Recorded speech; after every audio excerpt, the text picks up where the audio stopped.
கிறிஸ்துவுக்குள் பிரியமானவர்களே, இந்த நாளுக்கான மாலை நேரம் மன்னா அப்போஸ்தலனாகிய பவுல் ரோமருக்கு எழுதின நிருபம் 9ஆம் அதிகாரம் 10வது வசனம். ரோமர் 9:10, ரோமன்ஸ் 9:10. இதுவும் அல்லாமல் நம்முடைய பிதாவாகிய ஈசாக்கு என்னும் ஒருவனாலே ரெபேக்காள் கர்ப்பவதியான போது. இப்போ அப்போஸ்தலனாகிய பவுல் ரொம்ப தெளிவாக என்ன சொல்கிறாரு, கர்த்தருடைய உடன்படிக்கையின் பிள்ளைகள் என்பவங்க அவரால் தெரிந்து கொள்ளப்பட்டவங்க, மனிதனுடைய முயற்சியினால் இல்லை, வம்சவழியில் வந்தவங்க இல்லை அப்படிங்கிறத சொல்லுவதற்கு இப்போ அடுத்து என்ன பண்ணுறாரு, ஆபிரகாமை தாண்டியும் எடுத்துகிட்டு போகிறார். ஏன்னா முதலே சொல்லிட்டாரு, ஆபிரகாமில் ஈசாக்கு ஆண்டவர் தெரிந்தெடுத்தார், இஸ்மவேலை அல்ல அப்படின்னு சொல்லிட்டு, இப்போ அதுக்கு அடுத்த தலைமுறையாகிய யாக்கோபு ஈசாவு சொல்லு வரும்போது இங்கே என்ன பண்ணுறாரு, இங்கே ஆபிரகாமுடைய வீடு மாத்திரமல்ல, அடுத்து ஈசாக்கு குடும்பத்திலையும் சொல்லக்கூடியது. இங்கே சொல்லும்போது ரெபேக்காள் என்ன ஆனார், ஒரு மனுஷன் ஒருவனாலே கர்ப்பவதியான போது. அப்போ என்னென்னா, அதாவது இயற்கையாக இருக்கக்கூடிய ஒரு காரணம் என்னென்னா, ஆபிரகாம் வேற வேற பெண்களோட பிள்ளைகளை பெற்றார். நல்ல கவனிங்க, இங்கே அவர் எடுக்கும்போது ஆபிரகாம் ஆகார் மூலமாக இஸ்மவேலை பெற்றார், சாராள் மூலமாக யாக்கோபு ஈசாக்கை பெற்றார். அப்போ இங்கே சொல்லும்போது இது ஒரே மனுஷனால், இங்கே ரெபேக்கா ஒரே மனுஷனால் கர்ப்பவதியானா, அது ஒரே தாயில் 2 பிள்ளைங்க இருந்துச்சு. ஒரே அப்பா ஒரே அம்மா, ஆனால் பிள்ளைங்க ஒரே இதில் 2. ஏன்னா இங்கே நீங்கள் சொல்லும்போது அங்கே ஏன்னா அங்கே சொல்லும்போது வேறு வேறு அம்மாமார்கள், வேறு வேறு சூழ்நிலைகள், அவங்க பிறந்த நிலைகள் வேற. அதனால் இங்கே சொல்லும்போது என்ன சொல்கிறாருன்னா, கர்த்தர் ஒரு மனுஷன் பிறக்கிறதுக்கு முன்னாடியே அவர் தெரிந்து கொள்ளக்கூடிய ஒரு காரியம். அப்போ இங்கே சொல்லும்போது என்ன சொல்ல வர்றாருன்னா, கர்த்தருடைய தெரிந்து கொள்ளுதல் என்பது அன்கண்டிஷனல், அதில் எந்த கண்டிஷனும் இல்லை. நீங்கள் ஆதியாகமம் 25வது அதிகாரத்தில் 21வது வசனத்திலேருந்து பாருங்கள். மலடியாக இருந்த தன் மனைவிக்காக ஈசாக்கு கர்த்தரை நோக்கி வேண்டுதல் செய்தான். கர்த்தர் அவன் வேண்டுதலை கேட்டருளினார். அவன் மனைவி ரெபேக்காள் கர்ப்பம் தரித்தாள்.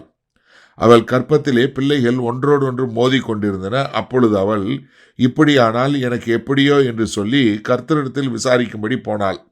அதற்கு கர்த்தர், 2 ஜாதிகள் உன் கர்ப்பத்தில் உண்டாயிருக்கிறது, 2 வித ஜனங்கள் உன் வயிற்றிலிருந்து பிரியும். அவர்களில் ஒரு ஜனத்தார் மற்ற ஜனத்தாரை பார்க்கிலும் பலத்திருப்பார்கள், மூத்தவன் இளையவனை சேவிப்பான் என்றார். அப்போ அவங்க பிறக்கிறதுக்கு முன்பாகவே என்ன பண்ணிட்டாரு, அவங்க நன்மை தீமை என்பதை அறிந்து கொள்வதற்கு முன்பாகவே, அவங்க என்ன வேலை செய்ய போகிறாங்கங்கிறதுக்கு முன்னாடியே கர்த்தர் தெரிந்து கொண்டார் என்று சொல்லக்கூடிய ஒரு காரியத்தை. அப்போ ஆபிரகாம் இல்லைனாலும் பரவாயில்ல, யார், ஆபிரகாமுக்கு அடுத்து அவருடைய பிள்ளையாகிய ஈசாக்கு ரெபேக்காக்கு ஒரே தாய் தகப்பனுக்கு பிறந்த 2 பிள்ளைகளில் ஒருத்தரை கர்த்தர் தேர்ந்தெடுக்கிறாரு, ஒருத்தரை தேர்ந்தெடுக்கலை. சரி, இந்த நாளில் இந்த வசனத்தை நம்ம எப்படி எடுத்துக்கொள்வது? அதாவது கர்த்தருடைய நோக்கம் உங்களுடைய வாழ்க்கையில், நீங்கள் யார்கிட்ட பிள்ளையாக பிறந்தீங்க, யாருக்கிட்ட இருந்தீங்க அப்படிங்கிறது இல்லைங்க.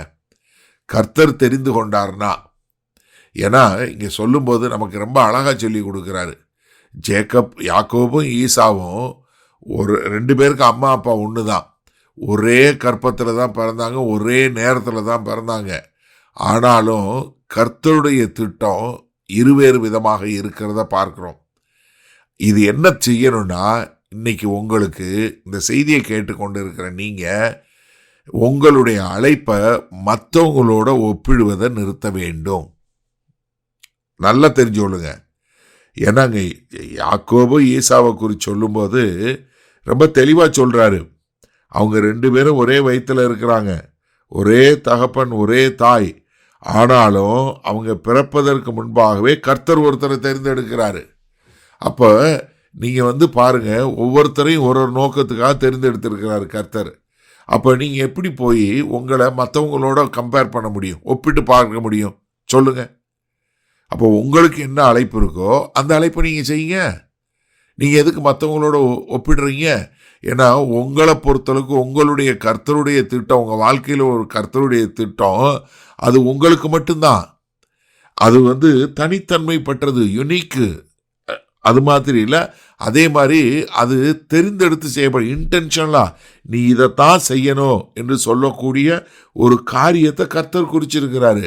அப்போ நீங்கள் போய் உங்களுடைய நோக்கத்தை இழந்து நீங்கள் என்ன செய்யணும்னு இது பண்ண தேவையில்லை. மாறாக நீங்கள் என்ன பண்ணணும், மற்றவர்களோடு ஒப்பிட்டு பார்ப்பதை இன்றோடு நிறுத்தி கொள்ளுங்க. உங்களை ஒரு தனித்தன்மையாக படைத்து உங்களுக்குன்னு ஒரு நோக்கத்தை கொடுத்துருக்கிறாரு. அதை நிறைவேற்ற வேண்டும் என்று வாழக்கூடிய மக்களாய் வாழ உங்களை ஒப்பு கொடுப்பீங்களா? வல்ல பிதாவே, இதோ யாக்கோபு ஈசாவு ஒரே தாய், ஒரே தகப்பன், ஒரே கற்பப்பை, ஆனாலும் இருவேருக்கும் இருவிதமான அழைப்பு.